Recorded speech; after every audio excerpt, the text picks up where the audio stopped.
Quand on veut créer un produit digital, il y a une crainte qui revient quasiment à chaque fois. Qu'est-ce que je fais si jamais personne ne l'achète? Mon métier, c'est justement d'accompagner les créateurs pour les aider à monétiser leur zone de génie avec des produits digitaux comme par exemple des formations en ligne, des e-books ou des templates. Donc tu t'en doutes, j'ai vu passer des dizaines et des dizaines de produits digitaux dans tout un tas de niches différentes comme par exemple la parentalité, les langues, la mode et même l'immigration. Parce que peut-être que tu le savais déjà, mais avec les produits digitaux, tu peux monétiser n'importe quelle passion, n'importe quelle expertise et n'importe quelle expérience de vie. Par contre, il y a des erreurs graves que je vois quasi systématiquement chez les gens qui n'arrivent pas à vendre leurs produits digitaux. Et c'est le genre d'erreur qui peut complètement plomber la réussite de ton business. Pour éviter que ton prochain produit digital fasse un flop, j'ai décidé de compiler ces erreurs et de te les partager aujourd'hui dans cette vidéo. Quand on veut créer un produit digital pour le vendre, en réalité, la première étape, c'est pas la création, c'est la validation. Il y a une énorme partie du succès de ton produit digital qui repose sur cette étape. Et pourtant, la première chose qu'on a tendance à faire quand on veut créer un produit digital, c'est courir vers son ordi et ouvrir Canva. Le problème, c'est que c'est exactement comme ça qu'on finit par créer un produit digital dont personne ne veut. Si tu veux créer un produit digital qui se vend comme des petits pains, tu peux pas juste partir d'une hypothèse et foncer tête baissée. Il y a 3 choses que tu dois absolument faire si tu veux t'assurer que ton idée, c'est la bonne. Premièrement, tu dois t'assurer qu'un marché existe. Autrement dit, tu dois t'assurer qu'il y a des gens à quelque part qui ont un problème ou qui ont un désir qui soit assez urgent pour avoir envie de le résoudre rapidement et avoir envie aussi d'être d'accord de payer pour le faire. Deuxièmement, il faut absolument que tu parles à ta cible. C'est le truc qu'on n'a pas forcément envie de faire au début, mais qui fait clairement toute la différence. En fait, quand tu prends le temps de discuter avec les personnes qui ont le désir ou ont le problème que toi tu veux résoudre, eh ben ça va te permettre de prendre des infos hyper précieuses en discutant avec eux pour savoir comment eux ils parlent de leurs problèmes ou comment eux ils parlent de leurs désirs. Et toutes ces informations-là et tous ces verbatims que tu vas pouvoir extraire, tu vas pouvoir les utiliser par la suite dans ta communication. Comme ça, quand les gens vont croiser ton produit ou vont croiser tes contenus, ils vont pouvoir se dire que c'est exactement ce qu'il leur faut. Et troisièmement, organise un pré-lancement. Crée d'abord une version bêta de ton produit pour valider ton idée et commence par sortir cette version avec une offre spéciale. Les gens votent avec leur argent. Et si tu trouves déjà tes premiers clients à ce stade, non seulement ça va te permettre de valider ton idée, mais ça va aussi te permettre de générer tes premiers revenus pour financer la suite de ton projet. Et comme ça, tu vas pouvoir être payé pour créer ton produit. Alors bien sûr, tout ça, ça paraît un petit peu moins sexy que d'ouvrir Canva, choisir un template, mettre le lien de ton produit dans ta bio et attendre que les notifications de vente arrivent toutes seules. Mais moi, je suis là pour te faire gagner du temps et pour te montrer ce dont tu as vraiment besoin pour réussir avec les produits digitaux. Je suis pas là en fait pour te dire juste ce que tu as envie d'entendre.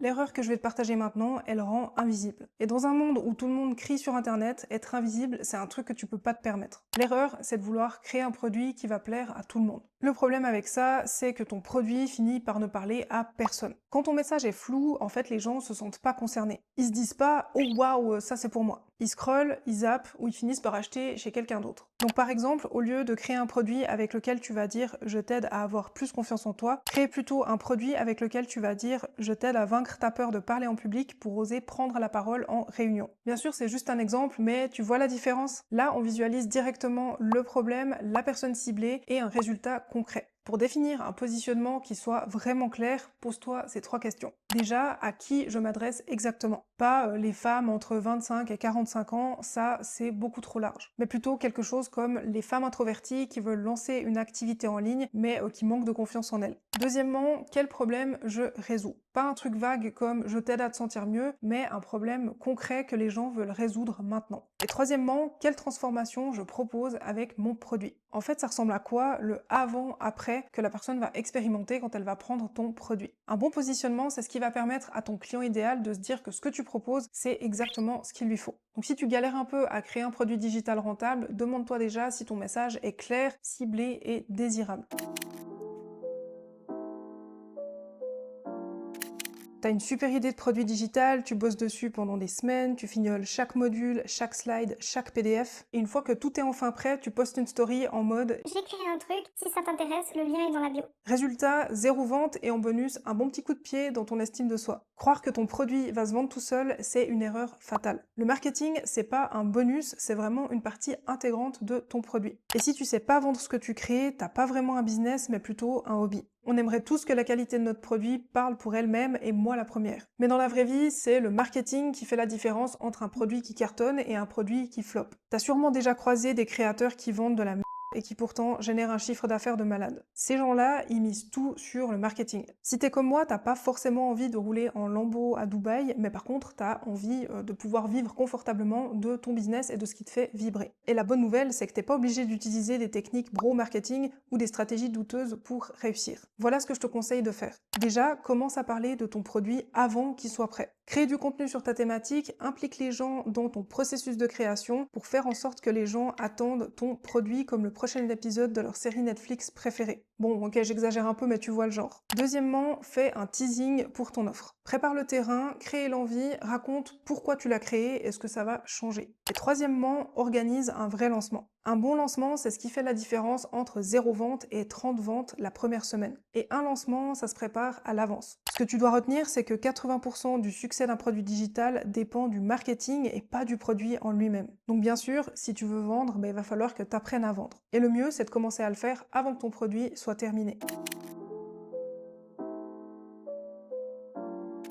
Je vais te dire un truc assez cash. Tes clients s'en fichent d'acheter 67 modules et 42 PDF. Si tu pensais qu'ajouter un maximum de contenu dans ton produit, c'est quelque chose qui allait t'aider à le vendre, détrompe-toi. Aujourd'hui, les gens, quand ils achètent un produit digital, ce qu'ils veulent, c'est pas acheter du contenu. Ce qu'ils veulent acheter en réalité, c'est soit un raccourci pour atteindre leur objectif, soit un raccourci pour régler leurs problèmes. Ce qu'ils veulent, c'est le chemin le plus court et le chemin le plus clair. Donc si tu veux créer un produit digital qui se vende vraiment, tu dois penser dès le début à ton expérience client. Ce que je te recommande de faire déjà, c'est de structurer ton produit comme un parcours. Pas juste de coller une série de pages, une série de chapitres ou une série de vidéos. Vraiment faire en sorte d'avoir une progression logique. L'objectif avec ça, c'est que ton client sache exactement où il va et les étapes qu'il va devoir franchir pour atteindre son objectif. Ensuite, fais en sorte d'offrir un vrai support. Il faut vraiment que tu sortes ton client du mode passif parce que c'est vraiment quand il va passer à l'action qu'il va pouvoir voir des vrais résultats et avancer concrètement vers la résolution de son problème ou l'atteinte de son objectif. Peu importe le format de produit digital que tu veux créer, fais en sorte d'ajouter des ressources actionnables comme des checklists, des exercices et des templates. En fait, un bon produit digital, c'est pas seulement du contenu, c'est surtout une expérience de transformation. Et un client qui vit une belle expérience, c'est un client qui revient et c'est un client qui va parler de ton produit. Et ce genre de client, c'est ton meilleur ambassadeur. Donc oui, bien sûr, soigne ton contenu, mais soigne surtout ce que ton client va vivre en découvrant ton produit.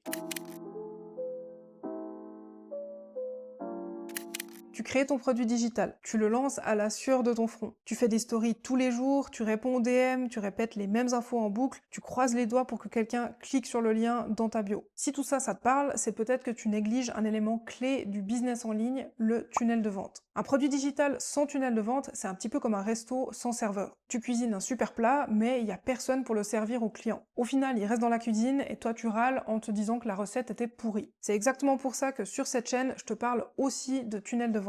Parce que l'idée, c'est de guider tes prospects étape par étape vers l'achat de ton produit digital. Et ce système, il peut et il doit fonctionner pendant que toi, tu fais autre chose. Il doit tourner quand tu dors, quand tu fais une rando, quand tu regardes Netflix en pyjama avec du houmous. Enfin bref, il doit tourner n'importe quand, même quand toi, t'as pas d'énergie ou que t'es juste en train de faire autre chose. Un bon tunnel de vente, c'est d'abord un lead magnet bien pensé pour attirer des personnes vraiment qualifiées et intéressées. Autrement dit, c'est un contenu un peu premium que tu vas offrir en échange de l'adresse email de tes prospects. Et grâce à l'adresse email, tu vas pouvoir faire fonctionner la deuxième partie d'un bon tunnel de vente, les séquences email. Avec des séquences email automatisées, tu vas pouvoir nourrir la relation avec ton prospect, casser ses objections et aussi créer un déclic. Le déclic, c'est la prise de conscience qui va lui faire se dire que effectivement il a un problème et ton produit, c'est le truc qu'il lui faut pour résoudre ce problème ou atteindre son objectif. Une fois que la personne se dit ça, il va falloir qu'elle puisse acheter ton produit et pour ça, il faut la troisième partie d'un bon tunnel de vente qui est une page de vente performante. Le rôle de cette page, c'est de donner envie de passer à l'action et donc d'acheter ton produit digital. C'est pas en postant une story par jour que tu vas créer un business solide. C'est en créant des systèmes intelligents qui vendent pour toi de façon répétable et prévisible. Et un bon produit digital couplé avec un bon tunnel de vente, c'est la recette pour construire un business au service de ta liberté. Maintenant que tu sais ce que tu devrais surtout pas faire quand tu crées un produit digital, la prochaine étape, c'est de savoir ce que tu devrais faire à la place. Dans la prochaine vidéo, je vais partager avec toi les étapes clés pour créer un produit digital rentable. Pas juste un produit qui soit joli ou qui soit cool sur le papier, mais un produit qui te permet vraiment de développer ton business en ligne et de générer du chiffre d'affaires. Si la vidéo est déjà publiée, tu pourras cliquer dessus pour la lancer. Et si c'est pas le cas, oublie pas de t'abonner et d'activer la cloche des notifications pour savoir quand elle sera disponible. Si tu fais un petit tour dans la description, tu trouveras plein de ressources pour te lancer avec les produits digitaux et pour construire un business au service de ta liberté. En tout cas, j'espère que cette vidéo t'a plu et je te dis à très bientôt.